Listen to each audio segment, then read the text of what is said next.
我覺得我係英國人，選擇嚟英國係一個正確嘅選擇，亦都亦都改變咗我嘅命運。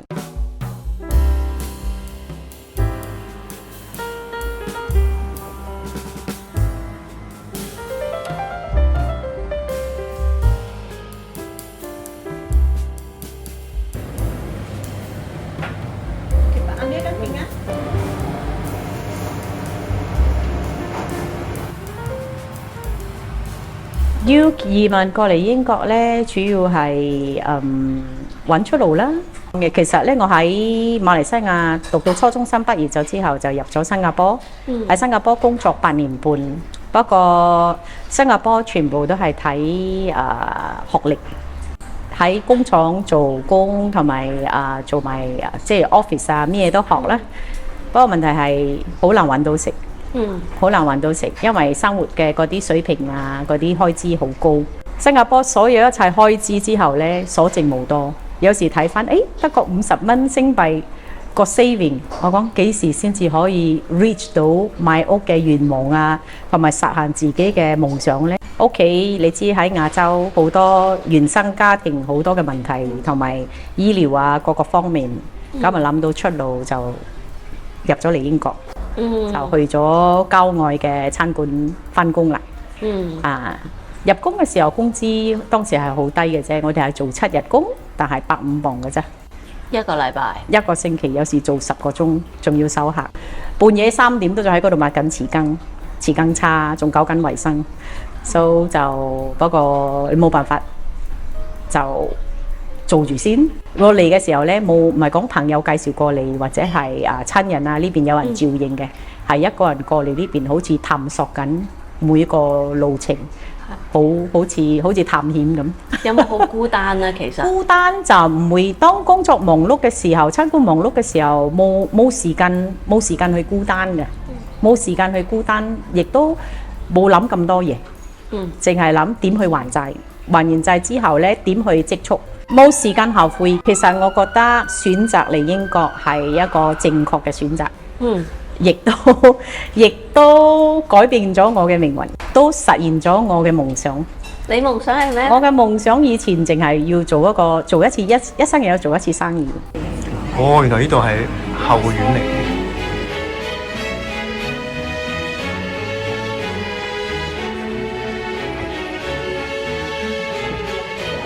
我哋呢度廁所啦。哇！呢個係可以浸浴嘅喎，老闆娘。係啊，已經盡量㗎啦，因為because員工啊，我同員工佢哋都係咁，所以佢哋有時休息嘅時候可以用下嗰啲廚房啊，咩設備全部齊晒。咁呢個咧就係我住私群就喺度住呢邊，我自己咧就住喺呢度。之前嘅時候好噏噏。即係我裝修，盡量又有批檔就將呢邊咧就擺雜貨啦，跑步機可以運動都有個地方佢哋可以打下電話傾下偈咁，有一個空間咁。通常如果喺做工嘅話，連個廳都變成房，因為房嘅嗰啲供應緊張。如果大餐館嘅話。基本係攞嚟變成好多床位，但係你哋係一人有一間房，一人一間房，咁啊好，一人一間房已經好。依家面臨嘅問題咧，嗰啲外賣檔、餐館都好多員工做唔來咧，因為 because 要同人哋 share 房。以前 share 房唔介意，依家 share 房佢哋好介意。就算 free 免費嘅都好介意，因為冇私隱啊嘛。以前我哋都係食嗰啲魚嘅嗰啲邊啊、尾啊、角啊嗰啲 mushroom 嗰啲蘑菇丁。都可以攞嚟開餸。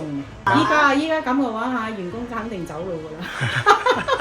所以呢啲食嘅 benefit 都一定要盡量到位。以前嘅中餐係輝煌時期，所以以前嘅中餐咧，無論點做咧，都揾到錢揾到食嘅。只要冇不良嗜好嘅話，通常基本係揾到食。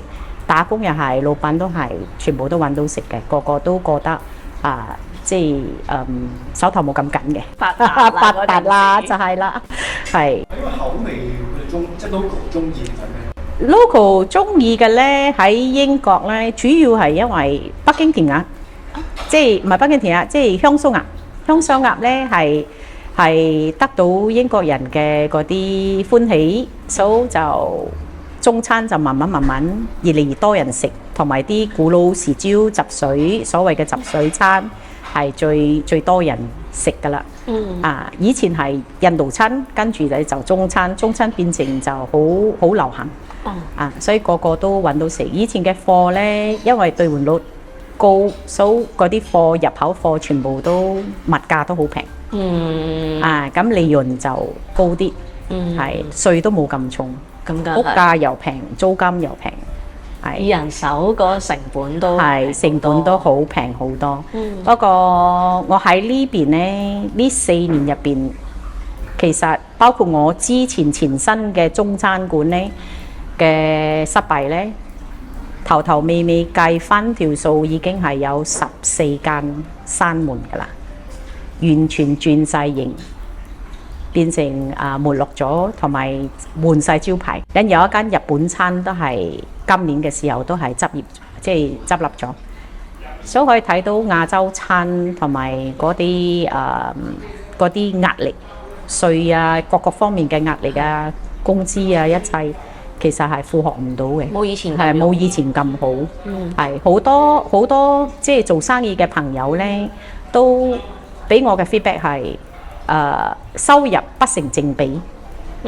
所以做開咗之後係得個做，同埋日勞碌。我客仔俾我嘅 feedback 都係中餐好 cheap。所以我覺得講我覺得嗰個市道已經係做差開咗。變相都係大家競爭嘅問題，所以就鬥平鬥送。雖然呢間鋪頭我係失敗咗2次，呢個係第3次啦，但係 at least 就算再失敗嘅話，因為而家咁嘅市道，不過唔會後悔咯。at least 我 try 開咗啦，返職場都可以會好 enjoy 嘅。你呢個鋪頭點解會失敗咗3次呢？第一次係同人哋夾份，跟住咧就大家嘅理念唔同，所以就解散咗，拆伙開咗之後咧，我 buy out 我嘅股東嘅嗰個股份，然後再請人嚟做。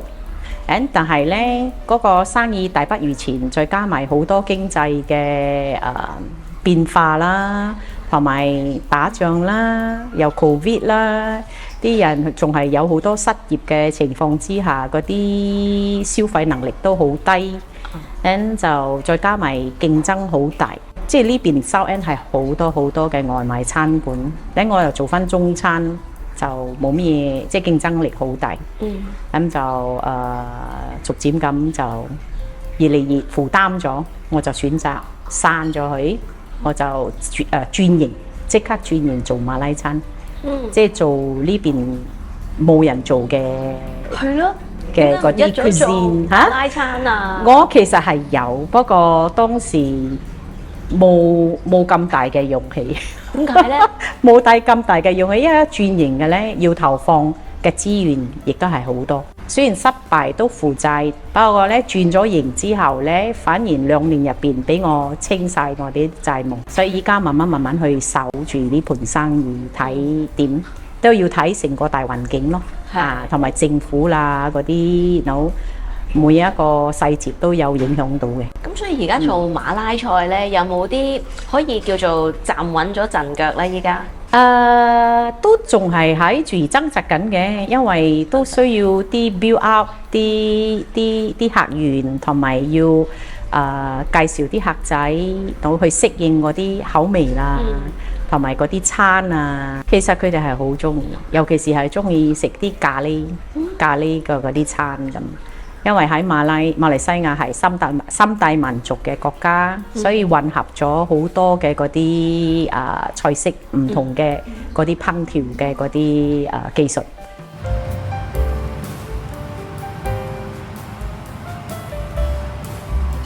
我係負責煮，因為中餐咧好多時候咧你要靠人手，你要靠廚師。我覺得講，我就想靠翻我自己嘅雙手，同埋以前屋企喺馬來西亞雙方嘅 parents， 即係屋企人、父母，都係做嗰啲大排檔啊、小販生意啊、麵檔呢啲咁嘅，同埋茶果好多好多，所以細細個就要幫佢哋準備備貨啦，同埋做生意啊，所以細細個就有記憶，就有嗰啲學到手藝。咁我覺得講 why not？ 點解唔運用喺生意上呢？咁我就諗到轉型，自己入去煮，咁就 create 咗，即係創造咗嗰個餐牌。所謂頭先你講嘅，有呢樣有嗰樣，因為呢邊嘅人口呢，佢係有猶太人啦，又有印度人啦，又有回教回族嘅，所以我哋嘅餐館呢都有主打係做嗰啲halal嘅嗰啲肉。所以佢哋話多一個選擇可以食咯。因為你都移民咗過嚟20幾年啦。如果要問你，你係英國人定係馬來西亞人？你會覺得係咩呢？我覺得我係英國人，但係呢保留住馬來西亞人嘅傳統，唐人嘅傳統，係就係想將呢個傳統帶俾當地嘅人去認識馬拉餐，所以呢個係一個少少嘅點講 mission。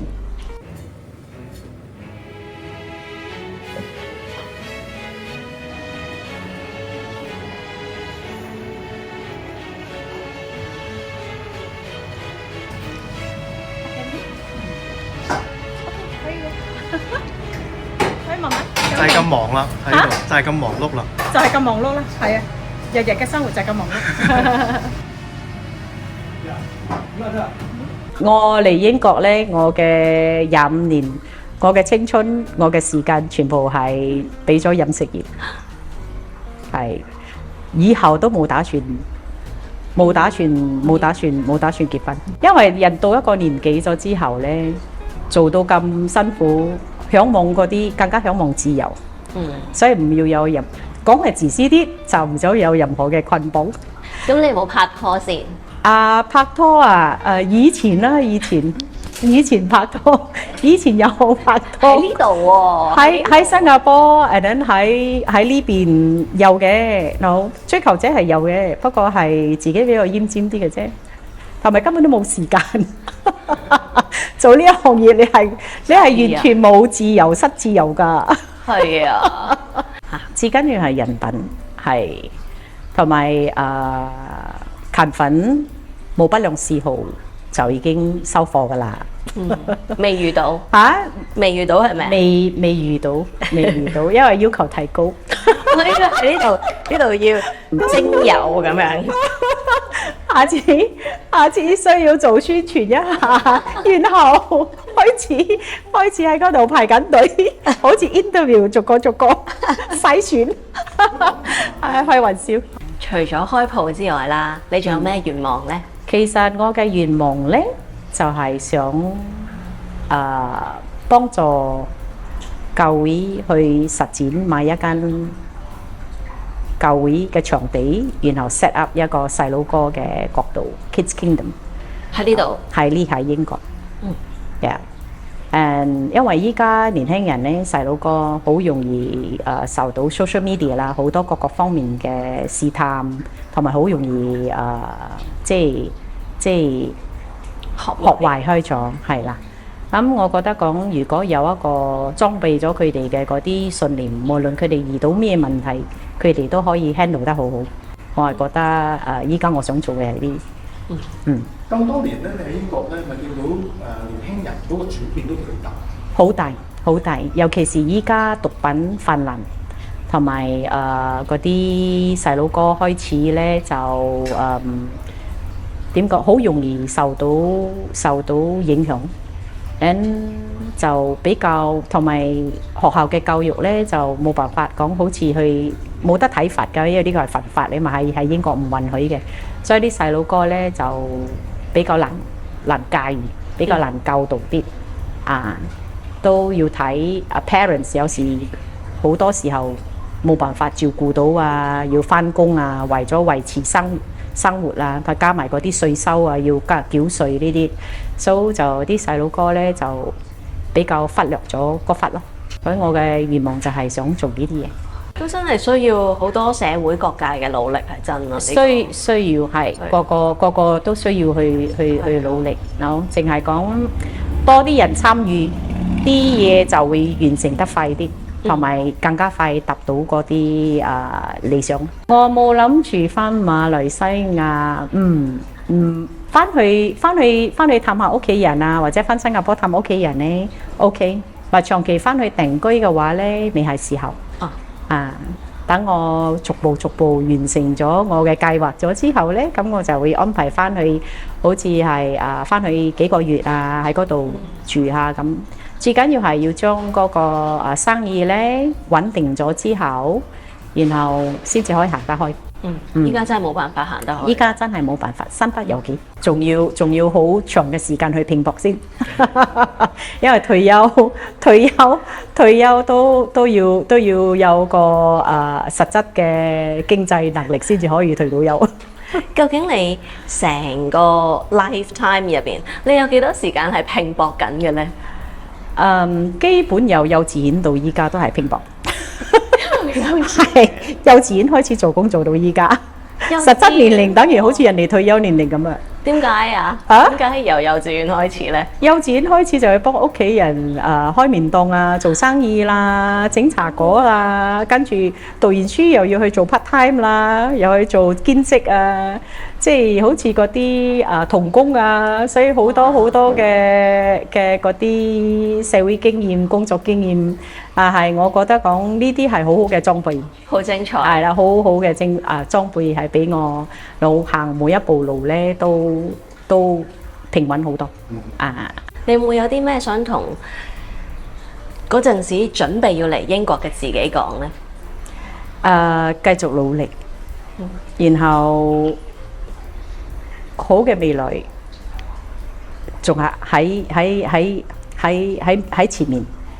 只要唔放棄，逐個去完成自己嘅心願，咁就已經係好滿足㗎喇。